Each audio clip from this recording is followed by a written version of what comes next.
அனைவருக்கும் வணக்கம். நம்ம டெய்லியும் prelims and mains point of வியூல 5 கொஸ்டின்ஸ் கரண்ட் அஃபேர்ஸ்ல பார்க்குறோம். இன்னைக்கு என்ன கொஸ்டின்ஸ் இருக்கு அப்படிங்கிறத பார்ப்போம். First one, BIMSTEC was set up in 1997 through which of the following declaration அப்படின்னு சொல்லி கேட்டிருக்காங்க. ஸோ பிம்ஸ்டெக் அப்படிங்கிற அமைப்பு பத்தி நேத்து பார்த்திருந்தோம். 1997ஆம் ஆண்டு கொண்டு வரப்பட்டுச்சு. கிட்டத்தட்ட 7 உறுப்பு நாடுகள் இருக்காங்க. ஹெட் குவார்ட்டர்ஸ் எங்க இருக்கு அப்படின்னா, நமக்கு டாக்கால வந்து இருக்கு. இது எல்லாமே நம்ம பார்த்திருந்தோம். ஸோ இது எந்த டிக்ளரேஷன் மூலியமா செட்டப் பண்ணியிருக்காங்க அப்படின்னு பார்த்தோம்னா, பேங்காக் டிக்ளரேஷன் மூலியமா செட்டப் பண்ணியிருக்காங்க. அதே மாரி 2025 பிம்ஸ்டெக் சம்மிட் எங்க நடந்துச்சுனாலும், பேங்காக்ல தான் நடந்துச்சு. சரிங்களா? ஸோ பேங்காக் டிக்ளரேஷன் பிரகடனம் அப்படிங்கிறது தான் கரெக்ட். அடுத்தது, which country has honoured prime minister Narendra Modi with its highest civilian award Mitra Vibhushana அப்படின்னு சொல்லி கேட்டிருக்காங்க. பிரதமர் நரேந்திர மோடிக்கு எந்த நாடு தனது மிக உயர்ந்த குடிமகன் விருதான மித்ரா விபூஷணத்தை வழங்கி கௌரவித்துள்ளது அப்படின்னு சொல்லி கேட்டிருக்காங்க. ஸோ எந்த நாடு அப்படின்னு பார்த்தீங்கன்னா, இலங்கை. ஓகேங்களா? ஸ்ரீலங்கா தான் அவங்களோட ஹையஸ்ட் அவார்ட் மித்ரா விபூஷணாவ நம்ம பிரதமருக்கு குடுத்திருக்காங்க. அடுத்தது, consider the following statements. Real economic growth does not include inflation.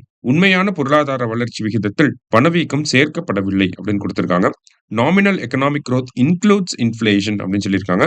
பெயரளவு பொருளாதார வளர்ச்சி விகிதத்தில் பணவீக்கம் அடங்கும் அப்படின்னு சொல்லி குடுத்திருக்காங்க. ஸோ 2மே கரெக்ட் தான்.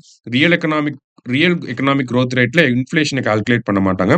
நாமினல் குரோத் ரேட்ல தான் கால்குலேட் பண்ணுவாங்க. So both correct. ஓகேவா? அடுத்ததா பார்த்தீங்கன்னா, Tamil Nadu recorded the highest economic growth in India in the year 2024-25.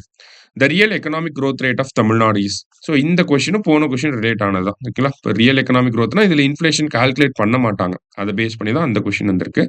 Right. போன நிதியாண்டுல பார்த்தோம்னா, நம்மளுடைய புள்ளியியல் அமைச்சகத்தின் படி, ஓகேங்களா, ஸ்டாட்டிஸ்டிக்ஸ் மினிஸ்ட்ரி படி தமிழ்நாடு தான் இந்தியாவிலேயே மிகவும் வளர்ச்சியடைந்த ஒரு மாநிலமாக, அதிக பொருளாதார வளர்ச்சிய பதிவு செஞ்ச ஒரு மாநிலமாக இருக்கு.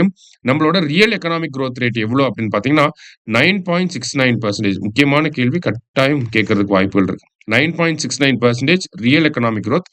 நாமினல் எக்கனாமிக் குரோத் எவ்வளோ அப்படின்னு பார்த்தோம்னா, 14.02%. சரிங்களா? So real economic growth 9.69, nominal economic growth 14.02%. சரியா? கடைசியா, time taken for vertical lift of the new Pamban bridge அப்படின்னு சொல்லி கேட்டிருக்காங்க. புதிய பாம்பன் பாலத்தை செங்குத்தாக உயர்த்துவதற்கு எடுக்கப்படும் நேரம். ஓகேங்களா? ஸோ முன்னாடி இருந்த பாம்பன் பாலம் இப்படி இருக்கும். ஓகேங்களா? இப்படி க்ளோசிங் அண்ட் ஓப்பனிங் அப்படிங்கிறது இருந்துச்சு. இப்ப இருக்கக்கூடிய பாம்பன் பாலத்த பார்த்தீங்கன்னா, நமக்கு இப்படி இருக்கு. ஓகேங்களா? ஸோ இந்த ஒரு ஸ்ட்ரக்சர வந்து நமக்கு வெர்டிகலா தூக்குவாங்க. சரியா? அப்ப வெர்டிகலா லிஃப்ட் பண்றதுக்கு எவ்வளோ நேரம் எடுத்துக்கிறாங்க அப்படின்னு பார்த்தோம்னா, 5 நிமிஷம் 30 செகண்ட் வந்து எடுத்துக்கிறாங்க. ஓகேவா? லிஃப்ட் பண்றதுக்கு 5 நிமிஷம் 30 செகண்ட். மறுபடியும் மேல இருந்து கீழ கொண்டு வரதுக்கும் 5 நிமிஷம் 30 செகண்ட் எடுத்துக்கிறாங்க. சரியா? என்ன டெக்னாலஜி பேஸ் பண்ணினா, ஸ்கேடா அப்படிங்கிற டெக்னாலஜி. ஓகேங்களா? இத பேஸ் பண்ணி தான் நமக்கு இந்த வெர்டிகல் லிஃப்டிங் அண்ட் அதெல்லாம் நமக்கு நடக்குது. சரியா? ஸோ இன்னைக்கு 5 questions current affairs point of வியூல பார்த்திருக்கோம். நன்றி.